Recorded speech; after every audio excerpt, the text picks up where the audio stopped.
ఇదే కాదు మిత్రులారా, రైతులకు ఇచ్చిన మాట ప్రకారం పార్లమెంట్ ఎన్నికలలో ఓ సన్నాసి తాటి చెట్టు లెక్క పెరిగిండు కానీ దూలం లెక్క పెరిగిండు కానీ దూడకున్న బుద్ధి కూడా లేదని నేను ఆయన చెప్పినా, నువ్వు రైతు రుణమాఫీ చెయ్యి, నేను రాజీనామా చేస్తా అని సవాలు విసిరిండు.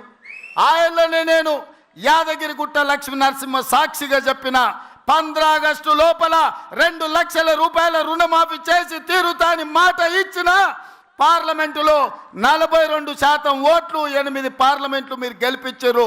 ఇచ్చిన మాట ప్రకారం 15 ఆగస్టు నాడు ఖమ్మం కొత్తగూడెంలో భద్రాద్రి రాముల వారి సాక్షిగా 23 లక్షల మంది రైతులకు 18,000 కోట్ల రూపాయలు రైతుల ఖాతాలో వేసి రైతుల కళ్ళల్లో ఆనందం చూసినాం. మరి ఇవాళ మా కాంగ్రెస్ పార్టీ కార్యకర్తల సాక్షిగా ఆ సన్నాసిని నేను అడుగుతున్నా, రాజీనామా చేస్తా అన్నావు కదా, సిద్దిపేటకు పట్టిన చీడ పీడ విరగడవుతుందని ఆ సవాళ్ళు మేము స్వీకరించినాం. మరి ఈరోజు ఆ సన్నాసి ఎక్కడ దాక్కున్నాడని నేను అడుగుతున్నా. నేను వివరాలు పంపిస్తా. 2 లక్షల వరకు ప్రతి రైతుకు ఈరోజు రుణమాఫీ చేసిన చరిత్ర, ఇచ్చిన మాట నిలబెట్టుకున్న చరిత్ర. 15 ఆగస్టు నాడు పండగ ఉన్నా కార్యక్రమాలు ఉన్నా ఇచ్చిన మాట ప్రకారం మేము వెయ్యాల్సిందే అని 3 విడతలు 27 రోజుల్లో 15 ఆగస్టు లోపల 2 లక్షల లోపల రుణమాఫీ అందరికీ చేసినాం. ఇవాళ 2 లక్షల పైన ఉన్న రైతులు ఎవరు ఆందోళన చెందాల్సిన అవసరం లేదు. 2 లక్షల పైన రుణమా ఉన్నవాళ్ళు 2 లక్షల పైన ఉన్న రుణాన్ని మీరు బ్యాంకులో చెల్లించండి.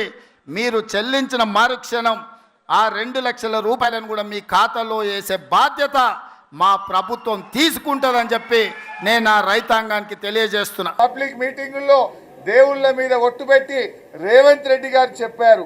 కానీ ఈరోజు దారుణంగా రాష్ట్ర శాసనసభలో రుణమాఫీ అయిపోయింది, 2 లక్షల పైన చేయము అని చెప్పి ఇవాళ వ్యవసాయ శాఖ మంత్రి చెప్తున్నారు. ఎట్టి పరిస్థితుల్లో ఈ ప్రభుత్వాన్ని వదిలిపెట్టము.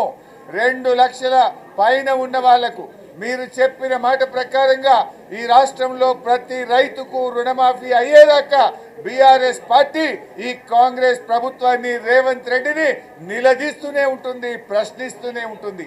నేను రాష్ట్రంలో రైతాంగానికి కూడా మనవి చేస్తా ఉన్నా.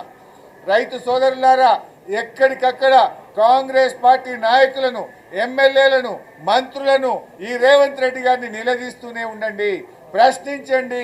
ఆ రోజు ఏం చెప్పారు, అసెంబ్లీలో ఏం చెప్పారు, దేవుళ్ళ మీద ఒట్లు పెట్టి ఏం చెప్పారు, ఇవాళ రుణమాఫీ అయిపోయిందని చెప్పి చేతులు ఎత్తితే ఈ కాంగ్రెస్ ప్రభుత్వాన్ని వదిలిపెట్టే ప్రశ్న లేదు. రాష్ట్ర వ్యాప్తంగా బీఆర్ఎస్ కార్యకర్తలు, రైతు సోదరులు అందరూ కూడా ఎక్కడికక్కడ ఈ కాంగ్రెస్ పార్టీ ప్రభుత్వాన్ని నిలదీయాలని చెప్పి మేము కోరుతా ఉన్నాం. మేము కూడా ఎట్టి పరిస్థితుల్లో ఈ ప్రభుత్వాన్ని వదలం. రేపు అసెంబ్లీలోనైనా బయట అయినా ఎక్కడికక్కడ నిలదీస్తాం.